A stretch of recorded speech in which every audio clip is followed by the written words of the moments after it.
Muy bien, Baldomero, ¿te acostaste con Mick Jagger? Está con nosotros, está con nosotros el periodista David Rivera, que es director de la revista Poder, y Baldomero Cáceres, que nos ha pedido que hoy lo definamos como taurófilo. Buenos días a ambos, gracias por venir. Buenos días. Gracias a ti por la invitación, don Beto. Quiero comenzar con esta famosa comparación que hacen siempre los pro-taurinos de la Plaza de Toros con el Camal, ¿no? Suelen decir, bueno, si van a prohibir las plazas de toros, también hay que prohibir los camales, porque en ambos se tortura, se mata, se comete crueldades con los animales. ¿Te gusta esa comparación, Baldomero?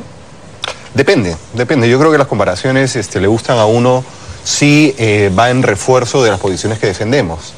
Es decir, cuando se dicen que los aficionados a los toros somos personas que gozamos con la crueldad... Sádicos. Sádicos, entonces uno dice, ¿por qué los camales no venden entradas, no? O sea, los camales estarían llenos de gente, de taurófilos, de taurinos, ¿no? Que irían a los camales a ver cómo matan y cómo se torturan al ganado, ¿no? Bueno, en las plazas de toros es todo más colorido y más espectacular, pero no deja de ser una crueldad.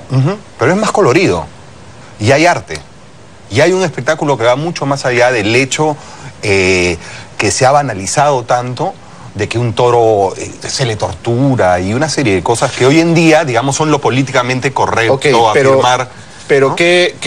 ¿cuál valor protegemos más? ¿La belleza presunta de este acto o evitarle sufrimiento a un ser vivo? Porque, haciendo una comparación extremada, cuando ocurrió la tragedia del 11 de septiembre, hubo un escritor, no recuerdo cuál, que dijo que le parecía que visualmente era un espectáculo maravilloso, ¿no? La caída de las torres.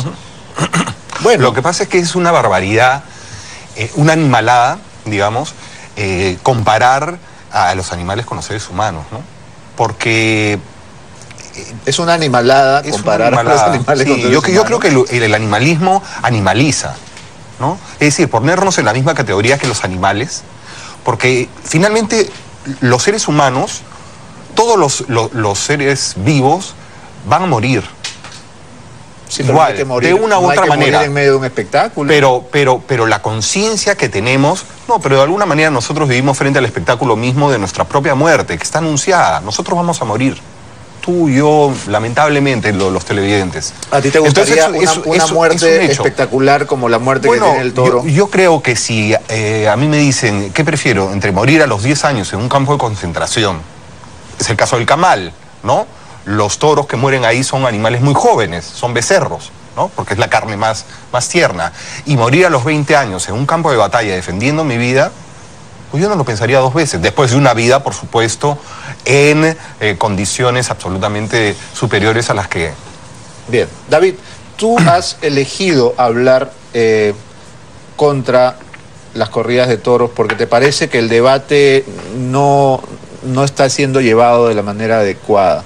¿Qué razones te han impulsado a venir a la televisión a oponerte a las corridas de toros? Mira, a ver, hay varios puntos que ha mencionado Baldomero que me gustaría retirar, pero creo en general que la posición antitaurina... Somos amigos, por si acaso, ¿no? Sí, conversamos. Yo tengo varios amigos que van a las corridas de toros con los cuales converso sobre el tema cuando se puede, pero el tema está en que toda la posición antitaurina está mal planteada, porque claro, ellos, para comenzar, acusan a los taurinos de violentos y de poco sensibles y sus campañas son bien agresivas y son bien violentas. Yo personalmente no creo que toda la gente que va a las corridas de toros sea gente insensible y que son violentos por naturaleza, porque conozco a varios de ellos y no lo son.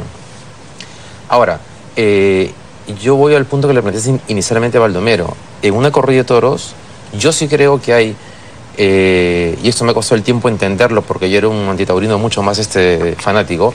Visceral. Claro, es mucho más visceral, pero he intentado procesar, o sea, ponerme en la cabeza de ustedes. Hay un espectáculo que está lleno de emoción, de belleza. Es realmente algo que uno puede destacar, el hecho de que un hombre se pare frente a un animal de tamaño, no, digamos, de esas dimensiones, y que logre torearlo, a pesar de que el toro venga dañado o que le pongan estas cosas que lo torturan. Pero yo creo que el tema de fondo es lo que plantea Beto, es, tú tienes dos realidades paralelas, que es la que tú ves y los antitaurinos no ven, pero también hay una realidad que te cuesta ver a ti, que es que hay un animal sufriendo. Hay una tortura de por medio. Entonces, el tema es, como individuos y como sociedad, ¿qué cosa elegimos? Y para mí está claro que frente a las dos realidades, la que prima es la de priorizar el no sufrimiento del animal. Y cuando tú dices que cometemos un error cuando tratamos de humanizar a los animales o ponerlos al nivel. No, o ponerlos al nivel, esa es la misma lógica que había en la época de la esclavitud. Los negros eran de menor categoría que los blancos y por lo tanto uno podía someterlos, hacerlos trabajar horas extras, azotarlos, maltratarlos o matarlos. Cuando tú vas al diario del comercio, a los archivos... Sí, pero negro, blanco o mestizo, es que perdón un momento. Somos seres humanos. Pero yo no te he interrumpido. No, sí. Tú vas al comercio y tú encuentras avisos de publicidad de los años 1800, 1700, o sea, en el cual aparece esclavo se escapó de tales características, se busca, el propietario es tal. Y tú miras el aviso y te quedas así como horrorizado de que eso haya pasado hace relativamente poco tiempo. Entonces es lo mismo. Entonces las sociedades evolucionan, tú te das cuenta, o sea, no todo el mundo ha reaccionado, pero digamos que ahora somos felizmente conscientes de que todos somos iguales, y yo sí creo en la igualdad de derechos en torno entre los seres humanos y los animales, y creo que hay una diferencia sustantiva entre un camal y una plaza de toros. Bien, o sea, solamente para terminar, en un camal, entonces, o sea, nadie disfruta de que maten un animal para que tú te lo comas. Lo que pasa es que tú vas al supermercado y está la carne ya empaquetada, el pollo empaquetado, y no eres consciente del proceso que ha pasado ese animal para ser matado. En la corrida de toros, tú ves el proceso, pero además hay un proceso de tortura, que no sé cuánto dura, dime tú, 15, 20 minutos, 30 minutos. Lo que uno ve frente a lo que uno no ve. A ver, es que hay dos cosas que ves. Baldomero, en realidad nadie discute que la corrida de toros como espectáculo es arte, nadie discute, como dice Vargas Llosa, que ha sido fuente de inspiración de pintores, músicos, poetas. Lucho Hernández. Sin duda. Lucho Hernández. Claro que sí, pero también, bueno, hay otras manifestaciones mucho menos nobles que también han sido objeto de inspiración. Hay novela de crimen, hay Otelo, ¿no es cierto? Edipo Rey, claro. Y no por eso todo lo que la literatura o el arte celebra es bueno. O la propia muerte de Cristo, ¿no? Por ejemplo. ¿No? Entonces, ¿por qué es necesaria la muerte? ¿Por qué el espectáculo no podría prescindir del acuchillamiento, la banderilla, el picador, el estoque y todo este baño de sangre que es celebrado como si fuera un coliseo romano? ¿Por qué no podría ser igualmente bello sin necesidad de masacrar al toro? Explícame esa parte. Mira, yo respeto plenamente tus opiniones, las de David, porque yo creo que justamente en la diversidad y en la libertad que nos permite nuestro actual sistema, pues está el enriquecimiento de nuestra sociedad. O sea, tú opinas eso y yo opino lo contrario. Yo no voy a ver cómo un toro sufre. Como te digo, si a mí me gustara ver el sufrimiento de un toro... Si no lo ves, eres ciego. Pero Beto, nosotros disfrutamos de la vida, tú disfrutas de la vida, David disfruta de la vida, tratamos de disfrutar de la vida a pesar de que cada 7 segundos muere un niño en el mundo. ¿Qué tiene que ver esto con la corrida de toros? Absolutamente, porque nosotros tendemos a ponernos unas anteojeras y a ver solamente parcialmente un hecho frente al que estamos. Baldomero, pero es que ese punto que estás planteando, en verdad, discúlpame, pero si la lógica sería, como hay un niño que muere cada 7 segundos en el mundo, entonces mañana me volteo y si veo un gato en la calle, le corto el cuello, pues, porque me provoca, total, si muere un niño. No, pues es que es que es un pésimo argumento. Es un mal argumento decir, como hay sufrimiento en el mundo... A ver, vamos a ordenarnos un poquito. Mi pregunta simple era, ¿por qué el espectáculo no puede prescindir de la sangre? O sea, ¿por qué la sangre es un elemento tan importante de la fiesta? Porque es un elemento importante en la vida. O sea, la sangre es un elemento la vida y la muerte son dos caras de una misma realidad, ¿no? Siempre que no sea tu muerte. Ciertamente. No, también la propia. Es decir, el torero expone su propia vida. Es un acto heroico, expone su propia vida para hacerle llegar a ese espectador que va para unos a ver el sufrimiento de un animal, para hacerle, le crea la ilusión durante unos instantes de que la muerte encarnada en el toro negro como la muerte, puede ser vencida. Es una ilusión que se crea en ese momento. A mí me parece poético y me parece una simbología riquísima. ¿Y por qué entiendo a los que les parezca toro, que no? No, pero te pregunto, ¿por qué ese pobre toro simboliza la muerte? ¿Por qué no la simbolizas tú, por ejemplo? Bueno, la puede simbolizar el torero. El torero muere, es herido en los ruedos, ¿no? Por propia voluntad. Con mucho menos frecuencia, ¿no? Decir el pobre toro, en fin, si vamos a ponernos así, entonces tendríamos que ponernos realmente a pensar en todas las maneras, las formas, cómo el hombre somete a los animales. Es decir, no solamente para alimentación, sino también para cuestiones recreativas. O sea, si a mí me dicen que el toreo es tortura, yo digo, tener mascotas es esclavitud. Depende cómo los trates. Depende cómo los trates, no. Tú estás confinando a un animal a un régimen de enclaustramiento probablemente más duro que el que somete el INPE a cierto tipo de reos. Un zoológico, les da de comer y los trata según tu estado de ánimo. Un zoológico es una cárcel, ahí podemos estar de acuerdo. ¿Y por qué no? También el hecho de tener una mascota puede ser visto. Evidentemente, yo no soy tan radical. Yo pienso que hay maneras de entender las cosas diversas. Y justamente eso es lo que la ley protege.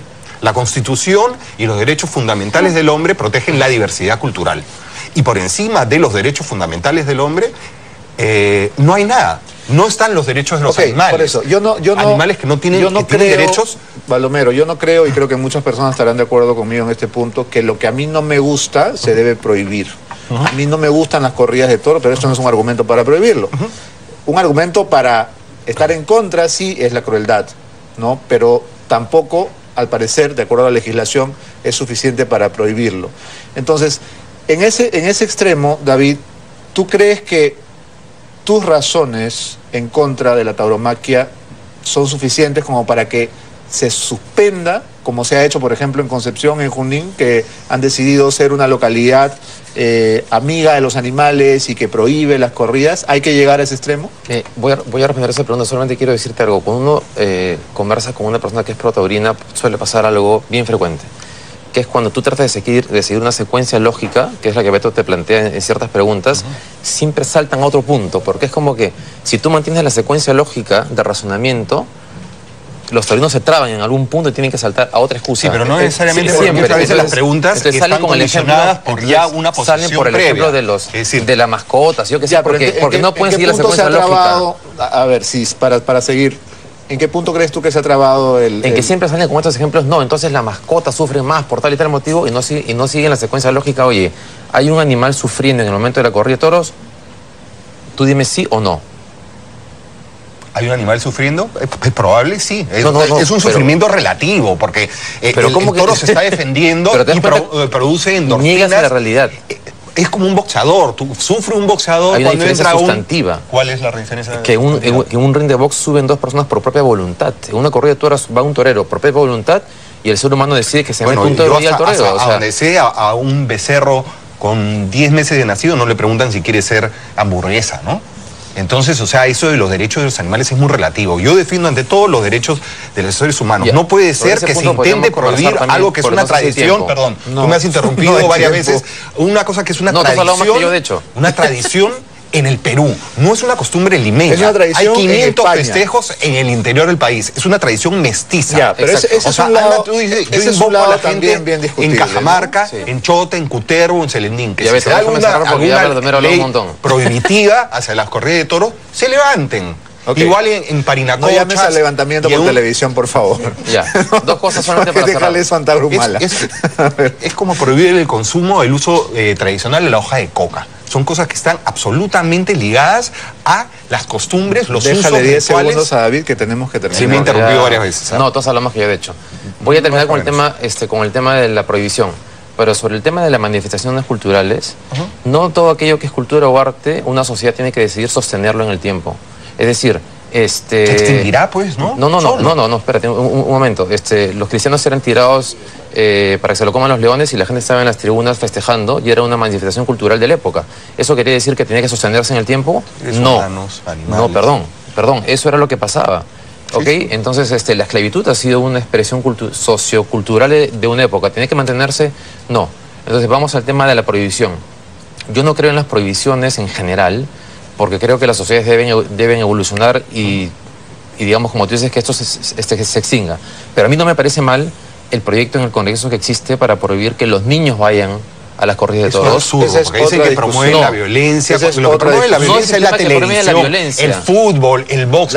Prohibamos todo. Baldomero, un ratito. No promueve la violencia. Tenemos que terminar. Simplemente que es un tema que... Solamente una pregunta final. Así como en Estados Unidos, cuando hay elecciones presidenciales, a la vez la gente vota por el matrimonio gay y por el tema del aborto, yo creo que en el Perú podría ser una costumbre que la gente vote por ciertas cosas. Y si la sociedad mayoritariamente decide que el matrimonio gay sea viable, que las corridas de toros se suspendan, habría que aceptar la voluntad popular de la mayoría, porque estamos en una democracia. Si es que la sociedad decide que sí, por supuesto que sí. Okay.